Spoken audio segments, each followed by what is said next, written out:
I was lying on the cold kitchen tiles, clutching my chest and looking up at her with tears in my eyes. But she just stood there drinking her iced coffee like nothing was happening. You know, people always say that monsters hide under the bed, but sometimes they live right in your guest room and call you Mom when the neighbors are watching. My daughter-in-law, Jessica, had been living with us for 6 months, and honestly, up until that moment, I thought maybe I was just being overly sensitive or difficult. But when I dropped my heart medication and the pills scattered all over the floor, I saw the real her.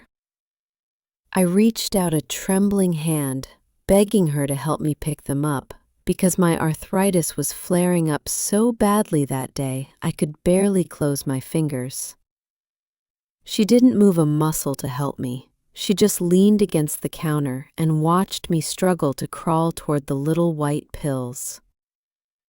I remember looking into her eyes and expecting to see worry or panic, but instead I saw a cold, dead stare that sent a shiver down my spine.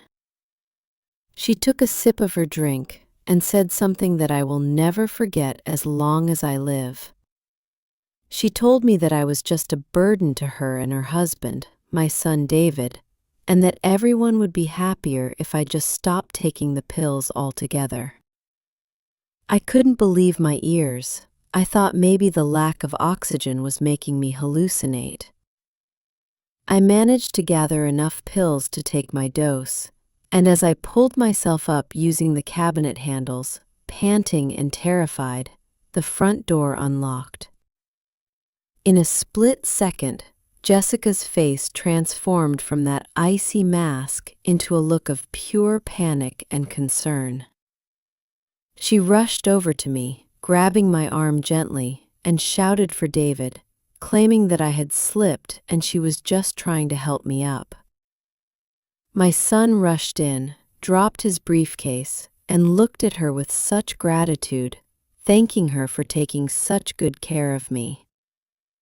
I tried to speak. I tried to tell him what she had just said to me, but the shock was stuck in my throat like a stone.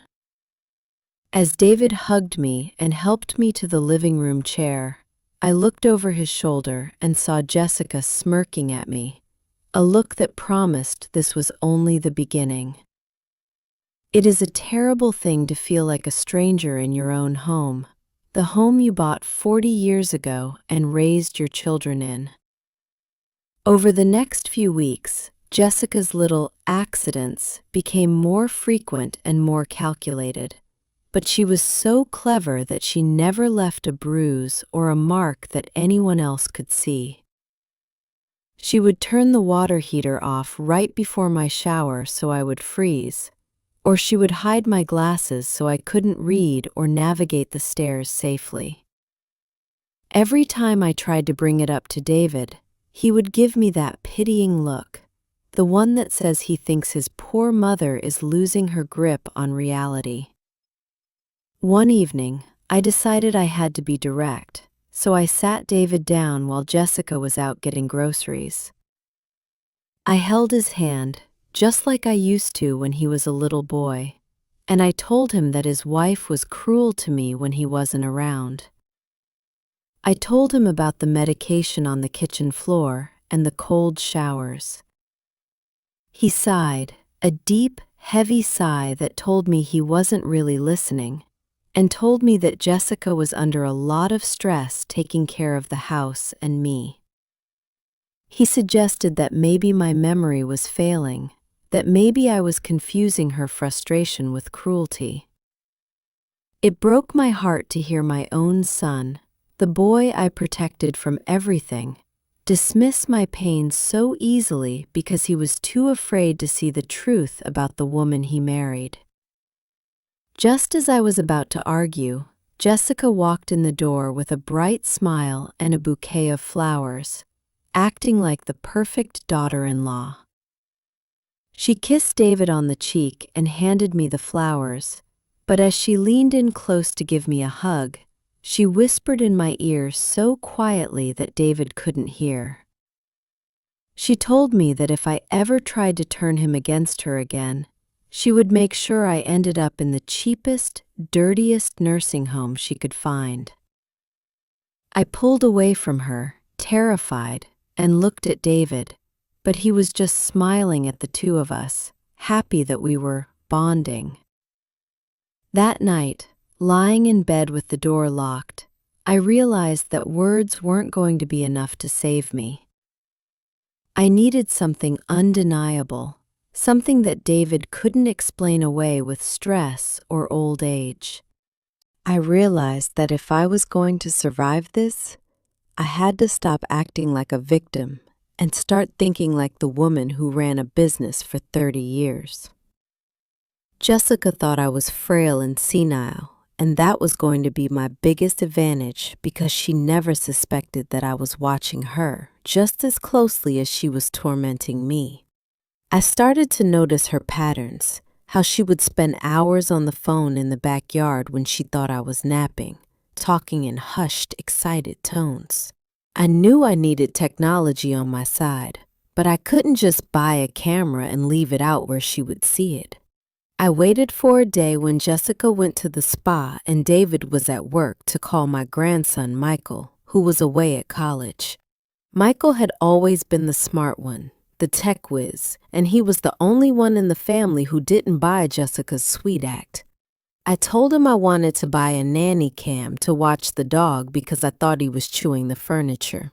A little white lie to keep him safe from the drama.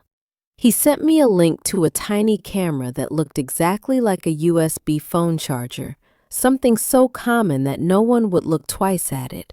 When it arrived 2 days later, I felt like a spy in a movie, my heart racing as I plugged it into the outlet in the living room, right facing the sofa where Jessica spent most of her day. The first few days I didn't catch much, just her lazying around and eating the expensive chocolates I had hidden in the pantry, but I kept the charger plugged in, waiting for a slip-up. The tension in the house was so thick I could taste it, and Jessica was getting bolder, making snide comments about how much space I took up and how she couldn't wait to renovate the house once I was gone. I bit my tongue until it bled, forcing a smile, knowing that every cruel word she said was being silently witnessed by the little black box in the wall. Then, on a Tuesday afternoon, the phone rang, and Jessica put it on speaker, thinking she was alone in the house. I was upstairs folding laundry when I heard the distinct ringtone of her phone, followed by her voice, loud and uninhibited. I crept to the top of the stairs, careful to avoid the squeaky step, and listened as the conversation unfolded below. She was talking to someone named Brad, and the way she spoke to him made my stomach turn. It wasn't just flirting, it was a conspiracy. She was laughing about how easy it was to manipulate David, calling him a spineless mama's boy who would sign anything she put in front of him. I felt a hot flush of anger rise in my cheeks, but I stayed frozen in place, praying the camera downstairs was capturing the audio clearly. Then the conversation shifted to money, and my blood ran cold. She started bragging to this Brad character about how she had found my bank statements and realized I had significantly more savings than they thought. She detailed a plan to forge my signature on a power of attorney document, claiming that my dementia was getting so bad that I couldn't handle my own finances anymore. She said they could drain the accounts within a month, put me in a state facility, and use the money to buy a vacation home in Florida. I had to clamp my hand over my mouth to stop myself from screaming.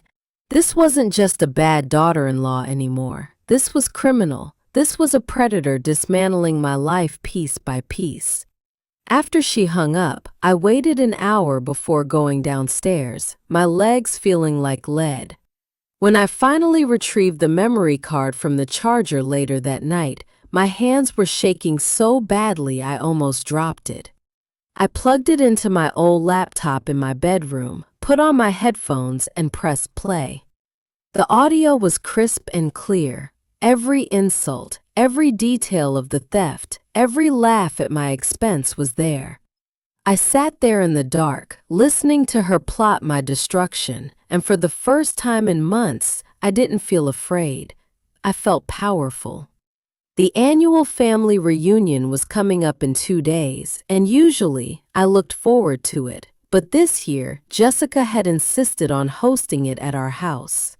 She wanted to play the perfect hostess, showing off the home she was planning to steal from under my feet.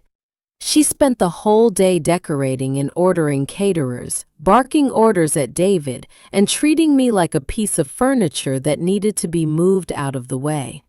She told me to wear something less old-fashioned because she didn't want me embarrassing her in front of her friends, who she had invited along with our family. I played my part perfectly. I acted confused, docile, and a little bit spacey, asking her the same questions over and over again until she rolled her eyes and sighed with frustration. I could see the triumph in her eyes.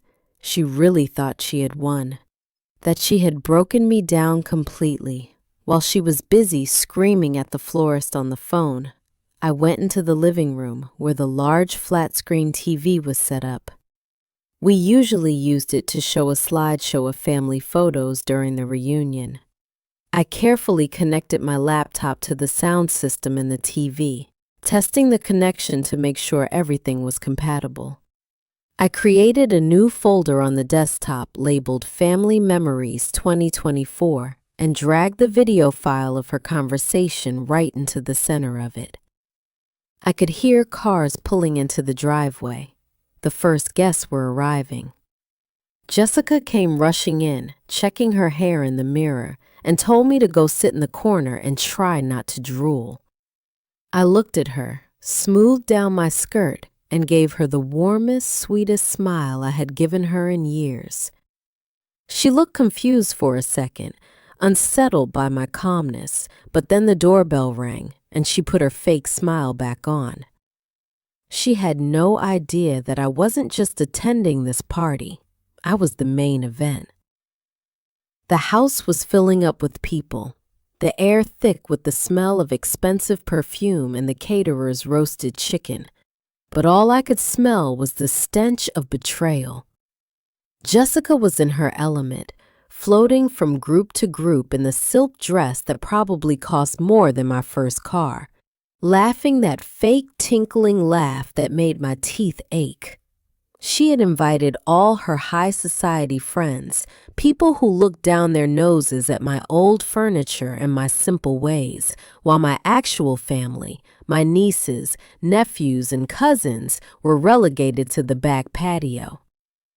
I sat in my favorite armchair, which Jessica had tried to move to the garage earlier, gripping the armrest so hard my knuckles turned white. Every time someone came over to say hello to me, Jessica would swoop in like a hawk, putting a hand on their shoulder and whispering that I wasn't having a good day and that it was better not to disturb me. It was infuriating to be treated like a ghost at my own party, watching people look at me with pity because of lies she had planted in their heads. David was running around refilling drinks, looking exhausted and anxious, trying so hard to please everyone that he didn't notice his wife flirting with one of the waiters near the kitchen door. I saw my sister Martha trying to make her way to me, but Jessica intercepted her with a tray of appetizers and a story that had Martha looking at me with concern. I knew exactly what she was saying. She was planting the seed that I was losing my mind, setting the stage so that when she eventually locked me away, everyone would think it was a mercy. Then, the moment came that made my blood boil hotter than it ever has. Jessica clinked a spoon against her champagne glass, silencing the room, and announced she had a special toast. She stood there, arm in arm with David, and told everyone how difficult the last year had been with my declining health, and how she and David had made the heartbreaking decision to look for a specialized facility for me. A murmur of sympathy went through the room, and David looked down at his shoes, ashamed. I felt tears prick my eyes, not of sadness, but of pure rage. She was announcing my exile in front of everyone I loved, framing it as an act of love. I knew right then that I couldn't wait for the slideshow segment. I had to act now. I stood up, my knees creaking and my heart hammering against my ribs like a trapped bird, and the room went dead silent. Jessica's smile faltered for a second, her eyes darting to David as if to signal him to sit me back down, but I walked right to the center of the room with a steady gait that surprised even me. "Before we toast to my departure," I said, my voice clear and loud, surprising everyone who thought I was frail, "I think we should celebrate the memories that brought us here." I saw David step forward, his hand reaching out, probably to guide me away, saying, "Mom, maybe you should sit down. You look tired." I ignored him and walked straight to the laptop connected to the big screen, my hand hovering over the mouse. Jessica realized something was wrong. Her predator instincts kicked in, and she started walking toward me fast, her heels clicking aggressively on the hardwood floor. "Mom, don't touch that," she said, her voice tight and warning, dropping the sweet act for just a second. "We have a professional playlist set up. You'll mess it up." The guests were watching this awkward standoff, sensing the tension, sensing that this wasn't just a confused old woman fumbling with technology. I looked her dead in the eye, that same cold stare she had given me in the kitchen, and I smiled.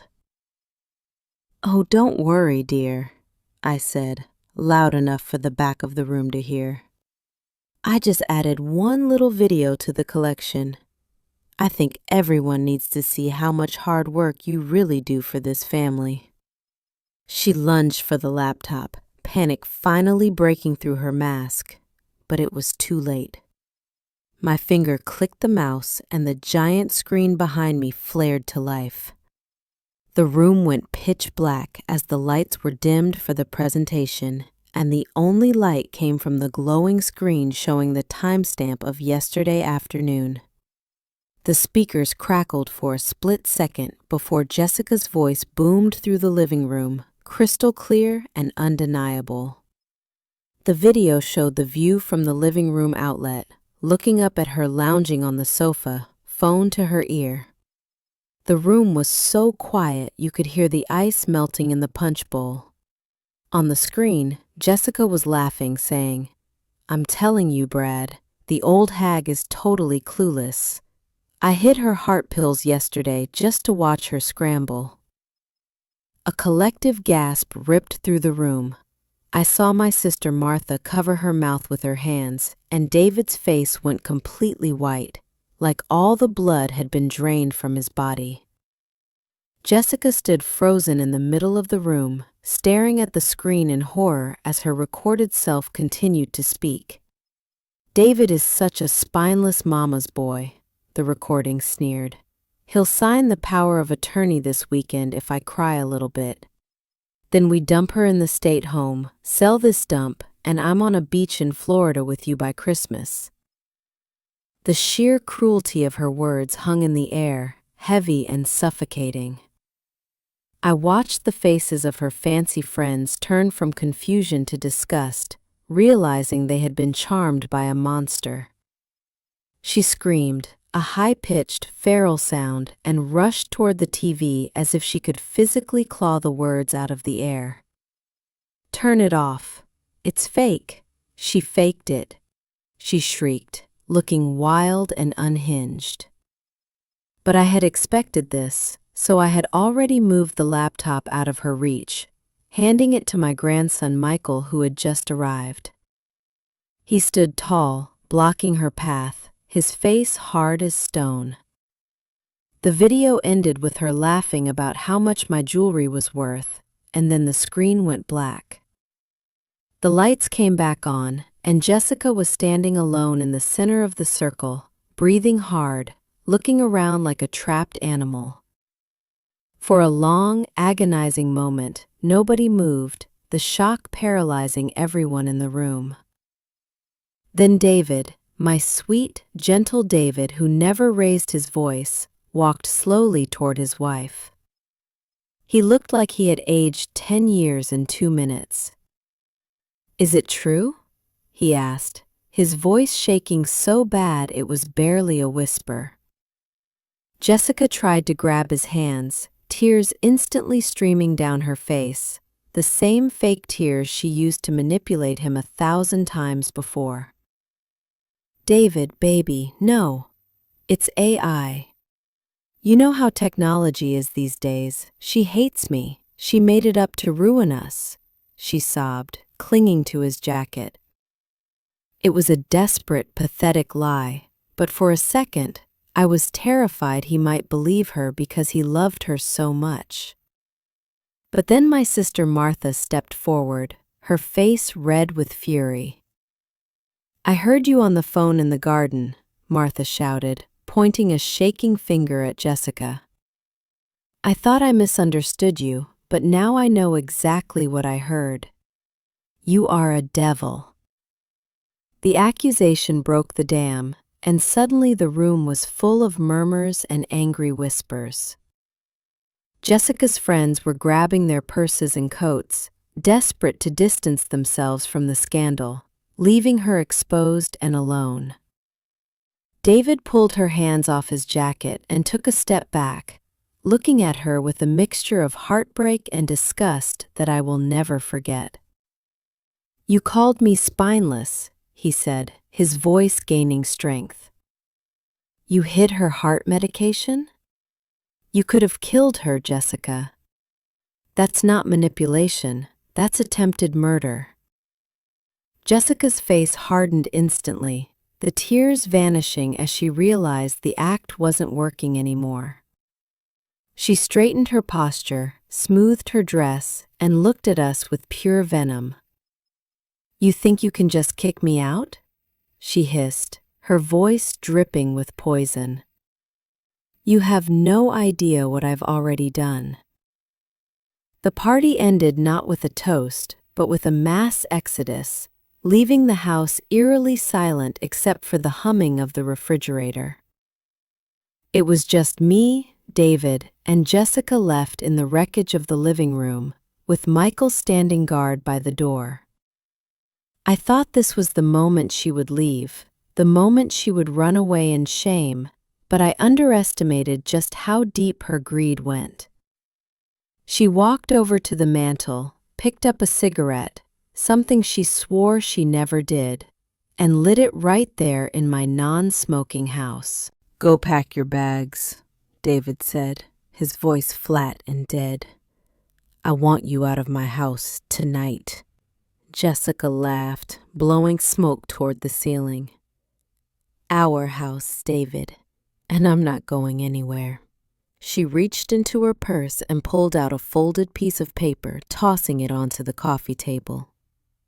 "I suggest you look at the date on that deed transfer," she said casually. "And while you're at it, check the joint bank account. It's empty." My knees finally gave out and I sank onto the sofa. David snatched up the paper, his eyes scanning it frantically, and then he dropped it like it burned him. "You forged my signature," he whispered, horror dawning on him.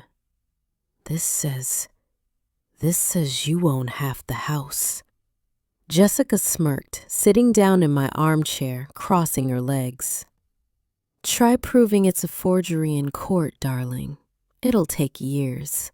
And until then, I live here. And since I'm pregnant," she paused, placing a hand on her stomach with a cruel smile, "no judge in the state will throw me out on the street." I looked at David and then at her, and I realized the war hadn't ended with the video. It had just begun.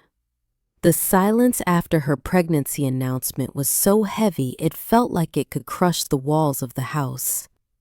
David stood there, frozen, staring at her stomach like it was a ticking time bomb, and I could see the conflict warring in his eyes, the father in him battling the betrayed husband. Jessica leaned back in my armchair, looking like a queen on her throne, knowing she had just played her trump card. "That's right," she purred, taking another drag of her cigarette. 7 weeks along.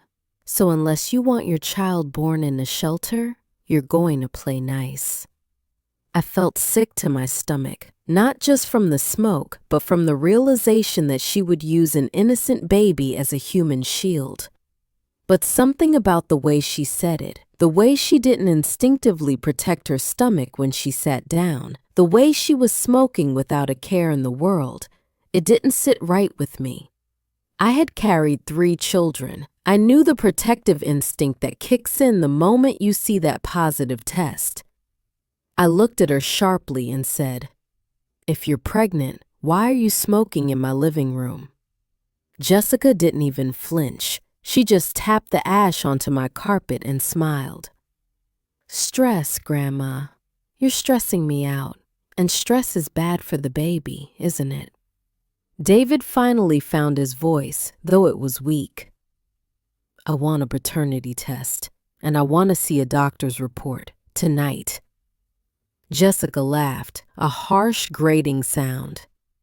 "You'll get nothing tonight except a headache, Dave. I'm going to bed in the master bedroom. You can sleep on the couch." She stood up, extinguished her cigarette on the coffee table, leaving a black burn mark, and sashayed up the stairs like she owned the place. As her bedroom door slammed shut, David collapsed onto the floor, putting his head in his hands. "Mom," he sobbed, "I've lost everything. The money, the house. What if she's telling the truth about the baby?" I knelt beside him and put my hand on his shoulder. "We don't know anything yet," I told him, my voice steel. "But I know one thing. Liars eventually trip over their own lies." The next morning, the house felt like a battlefield during a ceasefire. I woke up early to make coffee, only to find Jessica already in the kitchen, eating the last of the eggs and making a mess on the counter. She was humming to herself, completely unbothered by the devastation she had caused the night before. "Morning, Rumi," she chirped, her voice dripping with sarcasm. "Better get used to this. My lawyer says since we're married, everything is 50-50, and since I'm the primary caregiver for the future heir, I might even get the house to myself." She patted her flat stomach theatrically. I didn't say a word to her. I just poured my coffee and walked past her to the back porch where David was sitting, staring blankly at the garden. He looked like he hadn't slept a wink. "I called the bank," he said without looking up, his voice hollow. She wasn't lying. The savings account is drained. There's $40 left, and she took out a line of credit against the house last week. My heart sank. That money was my husband's life insurance, everything he had left for us. "We'll get it back," I said, trying to sound more confident than I felt. "This is fraud, David. We have the video." "The video proves she's mean, Mom, not that she stole it," David replied, sounding defeated. "She has my login info. She can claim I authorized it. She's thought of everything." Just then, Michael, my grandson, walked out onto the porch with his laptop under his arm. He had stayed the night to protect us. "She hasn't thought of everything," Michael said, sitting down between us. "She's sloppy with her digital footprint. I've been tracking her IP address since last night." He turned the laptop screen toward us. "She didn't transfer the money to a secure offshore account.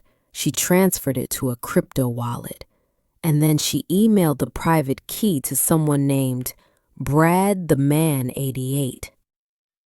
Seeing that name again, Brad, ignited a fire in David that I hadn't seen in years. It wasn't just about money anymore. It was about being replaced, being laughed at by another man. "Who is he?" David demanded, his hands clenching into fists. Michael typed furiously for a few seconds. "Brad Miller, used car salesman 2 towns over. And get this, his social media shows him checking into a hotel in the city last night, the same hotel where the IP address of the crypto wallet was accessed." The pieces were falling into place. She wasn't just stealing the money for herself, she was funding a getaway with her lover. "We need to go there," David said, standing up abruptly. "We need to catch them." I grabbed his arm. "No, if you go there angry, you'll do something you'll regret, and she'll use it against you in court. We need to be smarter." I looked at Michael. "Can you trace exactly where that money is right now?" Michael nodded. "It's sitting in that wallet." If I can get access to her phone or her laptop for 5 minutes, I might be able to find the seed phrase and reverse it, or at least freeze it. The problem was, Jessica never let her phone out of her sight. It was glued to her hand. We needed a distraction, something big enough to make her drop her guard. I looked through the glass door into the kitchen where she was now loudly blending a smoothie. "I have an idea," I said, a dangerous plan forming in my mind. "She thinks I'm a frail old woman with a bad heart. What if the stress she talked about finally became too much for me?" I looked at David. "Call 911. Tell them I've collapsed. When the paramedics come, chaos will ensue. That's your window, Michael." The performance of a lifetime began 10 minutes later. I lay on the living room floor, breathing shallowly, clutching my chest, while David screamed for Jessica. She ran into the room, not looking concerned but looking annoyed. "Oh God, what now?" she groaned. "Is she faking it again?" But then David started doing CPR compressions, fake ones, but he made them look real, and panic started to creep into her eyes. Not because she cared about me, but because a death in the house meant police, coroners, and questions she didn't want to answer right now. Sirens wailed in the distance, getting closer. "Get her phone!" David yelled at Jessica, playing the part perfectly. "Call her doctor. The number is in her contacts. I can't stop compressions." Flustered and overwhelmed by the noise and the pressure, Jessica threw her phone onto the couch to run to the kitchen and grab my purse, trying to find my insurance card or doctor's info. In that split second of confusion, as the paramedics burst through the front door, Michael, who had been hiding behind the recliner, swiped her phone and replaced it with his own identical dummy phone he used for testing apps. I was loaded onto a stretcher, acting disoriented and weak.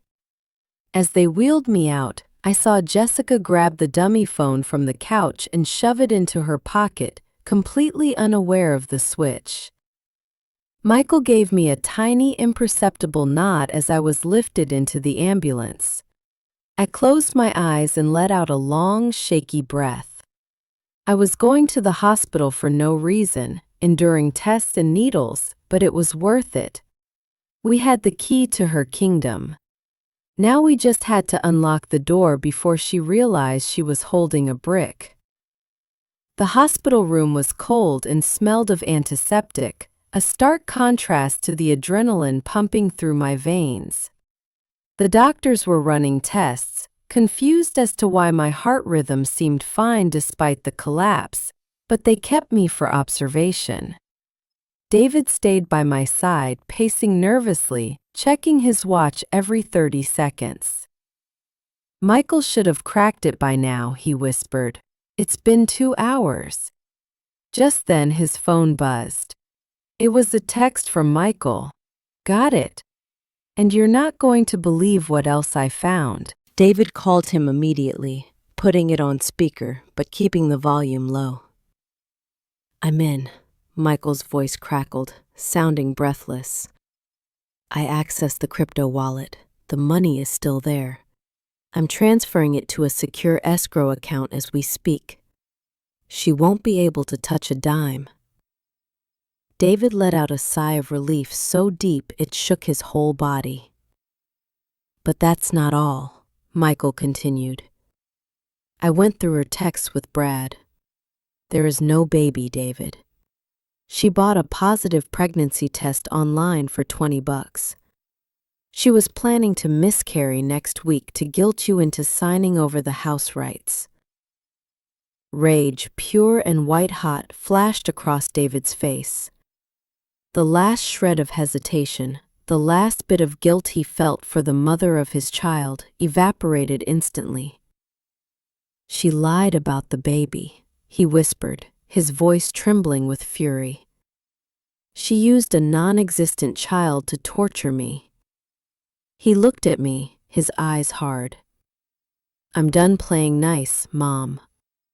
She's not getting a divorce settlement, she's getting a prison sentence.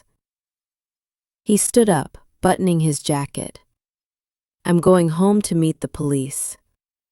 Michael is bringing the evidence. You rest here. By the time you're discharged, the trash will be taken out.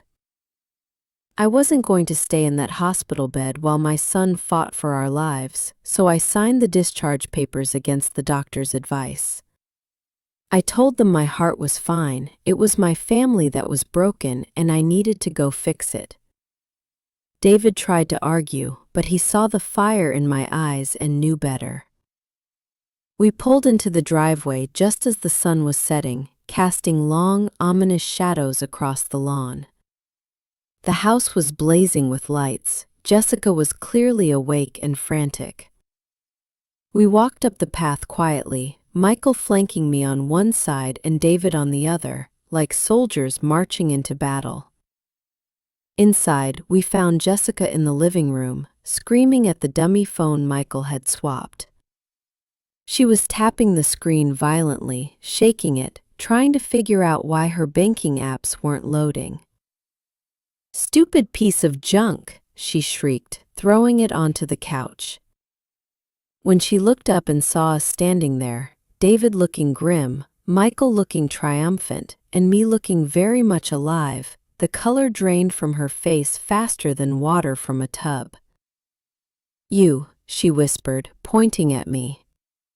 "You're supposed to be in the hospital. You're supposed to be dying." "Sorry to disappoint you, dear," I said, stepping forward, leaning on my cane not for support, but for emphasis. "But I have a very strong constitution when it comes to dealing with pests." David didn't waste time with pleasantries. He held up a manila envelope Michael had printed out at the hospital. "We know about the crypto transfer, Jessica. We know about Brad. And we know you're not pregnant." Jessica's eyes darted to the back door, calculating an escape route, but she realized she was cornered. That's when her face twisted into a mask of pure, ugly rage. "You think you've won," she hissed. "You have no idea who you're messing with. Brad isn't just a car salesman. And he doesn't like it when people touch his money." Before she could finish her threat, the red and blue lights of a police cruiser flashed through the front window, bathing the living room in a chaotic strobe. David had called them from the car. Jessica panicked, her composure shattering completely. She started tearing at her own hair, ripping her blouse, and scratching her own arms.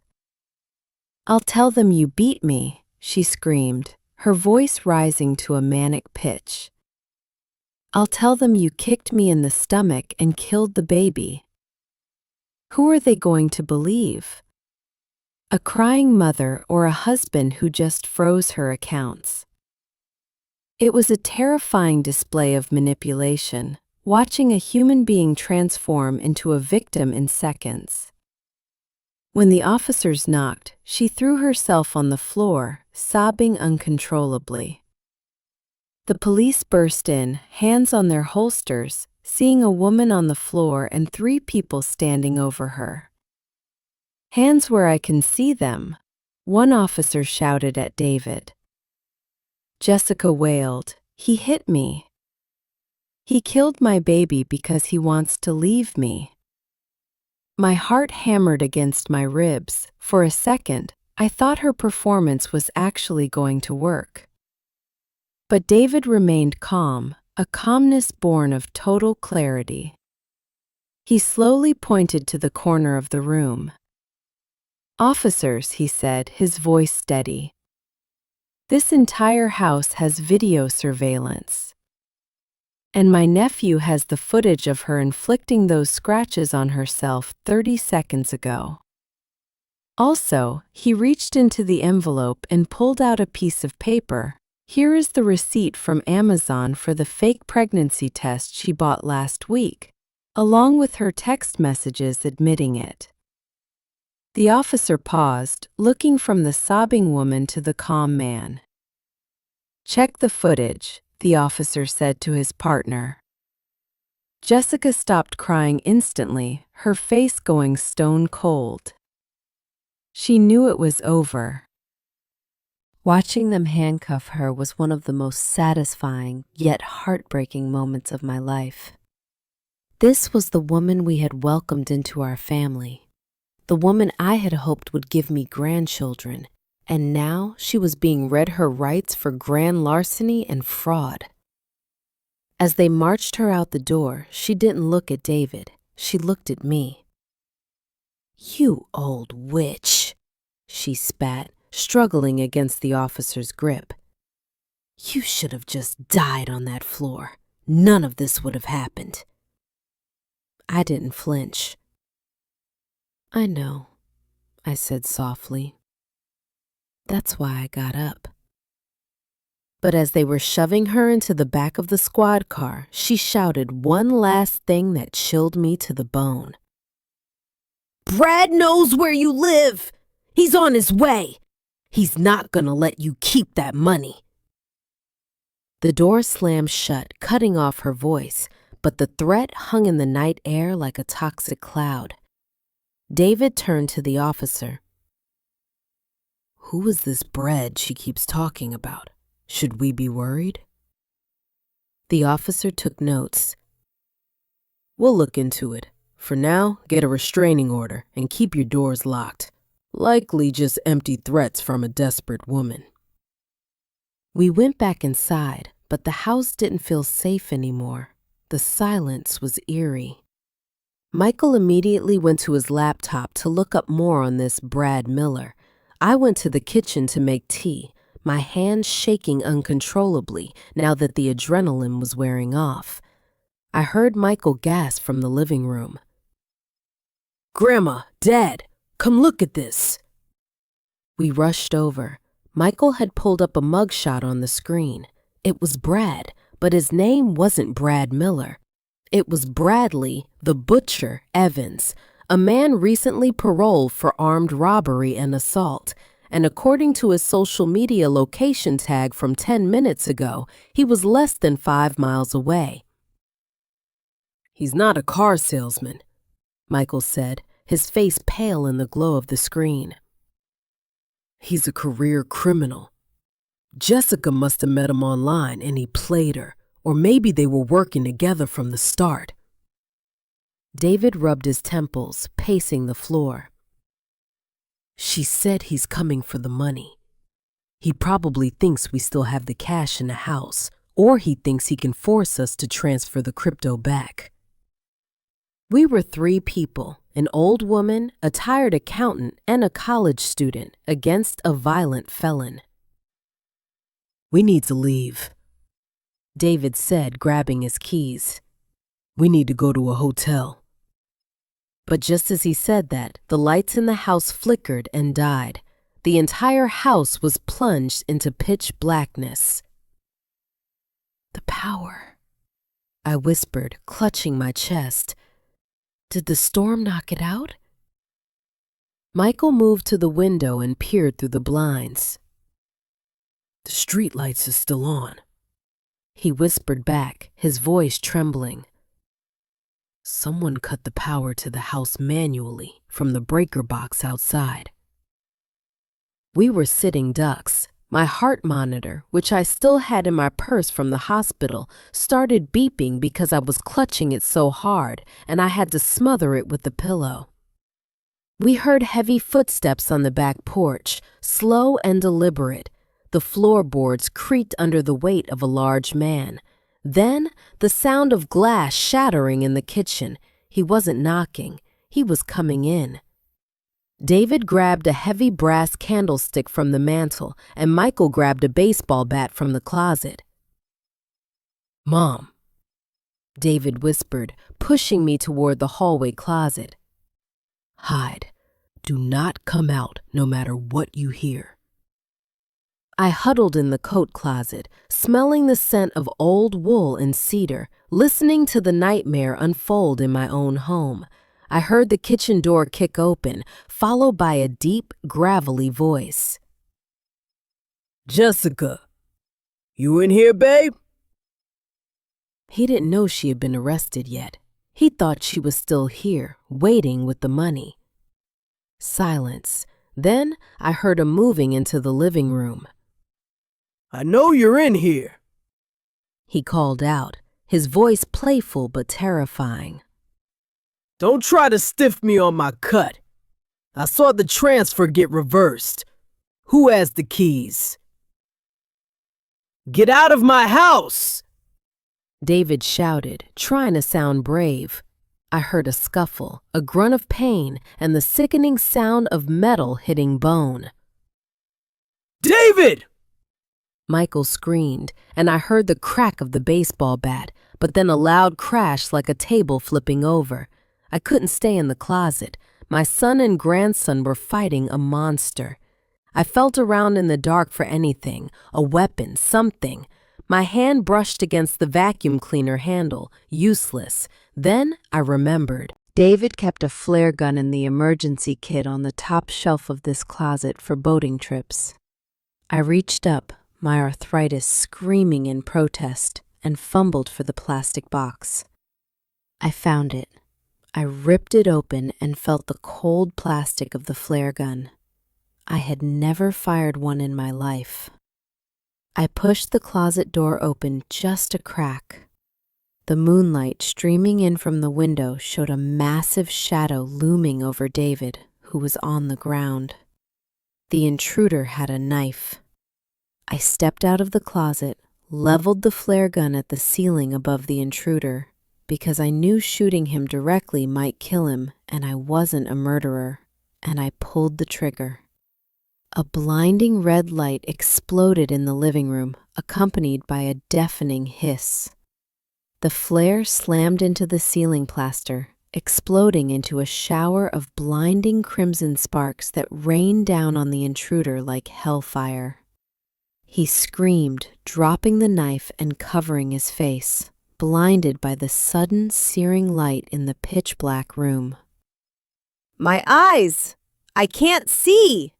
he roared, stumbling backward and crashing into the coffee table. The room was filled with choking red smoke and the smell of burning sulfur. It was chaos, but it was our chaos. "Run!" I screamed, my voice cutting through the noise. David, still on the floor, scrambled to his feet, grabbing the baseball bat Michael had dropped. He didn't run, though. He saw the man disoriented and vulnerable.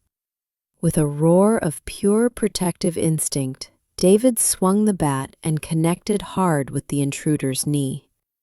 The man crumpled to the ground with a sickening crunch, howling in pain. Michael rushed over and kicked the knife away, sliding it under the sofa. "Stay down!" David yelled, standing over him, panting, the bat raised high. The intruder, Brad, was writhing on the floor, clutching his leg, his face streaked with soot and red dust. I stood there, the smoking flare gun still in my hand, shaking like a leaf but feeling a fierce, primal pride. We hadn't just survived, we had fought back. Sirens wailed in the distance again. The neighbors must have seen the red flash through the windows. "You picked the wrong house," I said, my voice surprisingly steady. "And you definitely picked the wrong grandma." The police arrived in force this time, guns drawn, expecting a hostage situation, but finding a battered criminal on the floor and 3 very angry family members standing guard. They recognized Brad immediately. "Bradley Evans," the sergeant said, shaking his head as he cuffed him. "We've been looking for you for a parole violation for 3 weeks. Looks like you added breaking and entering, assault, and attempted murder to the list."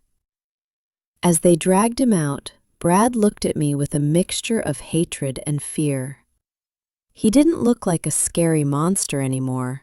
He looked like a pathetic thug who got outsmarted by an old lady with a boating safety kit. The paramedics checked David and Michael. Aside from some bruises and a split lip on David, they were fine. I was treated for smoke inhalation, but refused to go back to the hospital. I sat on the front steps, wrapped in a blanket, watching the flashing lights. David sat down next to me and put his arm around my shoulders. He was trembling. "You saved us, Mom," he whispered, burying his face in my shoulder. "I'm so sorry. I'm so sorry I didn't believe you. I'm so sorry I let her into our lives." I stroked his hair, just like I did when he was a little boy who scraped his knee. "It's okay," I told him softly. "Love makes us blind, David, but family opens our eyes." The aftermath was a whirlwind of legal meetings, court dates, and repairs. Jessica tried to plead not guilty, claiming Brad forced her to do it. But the digital trail Michael uncovered was airtight. Her texts detailed everything: the fake pregnancy, the plan to drug me, the coordination with Brad to rob us. She was denied bail. Seeing her in the orange jumpsuit at the arraignment, without her makeup, without her sneer, she looked small. She looked ordinary. We found out that she had done this before, married an older man in another state, drained his accounts, and vanished. We were just the first ones to catch her. The judge was appalled by the elder abuse aspect of the case. He called her actions predatory and devoid of humanity. I stood up in court and gave a victim impact statement. I didn't cry. I looked her right in the eye and said, "You tried to take my dignity. You tried to take my home. But all you took was your own freedom." We got the money back. The crypto transfer was frozen just in time, and because it was proceeds of a crime, it was returned to David's account. We used some of it to repair the living room ceiling and install a top-of-the-line security system. But the best thing we used the money for was a long overdue vacation. Not to Florida, where Jessica wanted to go, but to a cabin in the mountains, just the 3 of us, David, Michael, and me. No phones, no internet, just fishing and talking. One evening at the cabin, sitting by the fire, David handed me a small box. Inside was a necklace with a silver locket. "Open it," he said. I pried it open with my stiff fingers. Inside was a tiny picture of the 3 of us from the reunion, taken right after the police took Jessica away. We looked exhausted, messy, and shocked, but we were standing together. "I want you to have this," David said, "so you never forget that you're the strongest person I know." "And I have something for you," Michael said, grinning. He pulled out his laptop. I finished editing the Grandma Rift documentary. He had taken all the footage, the hidden camera clips, the reunion confrontation, the news reports, and turned it into a video for his film class. "I'm not going to post it online unless you want me to," he said. "But I think people should know." I watched it. It was raw, it was honest, and it was powerful. It showed the world that elderly people aren't just victims waiting to be exploited, we are fighters. "Post it," I said, smiling. "Let every other Jessica out there know that they better check if Grandma is packing a flare gun before they try to steal her house." We laughed, a real belly-shaking laugh that healed the last of the cracks in my heart. The video went viral overnight. Millions of views, thousands of comments from people sharing their own stories of family betrayal and finding strength. I became a bit of an internet celebrity, the flare gun grandma. But I didn't care about the fame. I cared that my house was peaceful again. The silence wasn't lonely anymore, it was tranquil. Jessica was sentenced to 15 years in prison. Brad got 20. They were gone, erased from our future. David met a lovely woman named Sarah a year later, a nurse who actually checked my blood pressure because she cared, not because she was faking it. She treats me with respect, and she loves David for who he is, not what he has in the bank. I'm sitting on my back porch now, drinking my tea, hot, not cold, watching the sunset. My arthritis still hurts some days, and I still move a little slow. But I am the queen of my castle. I protected my family, I reclaimed my life. And if anyone ever tries to mess with me again, well, let's just say I keep the flare gun in the nightstand now. You never know when you might need to light up the dark. The end.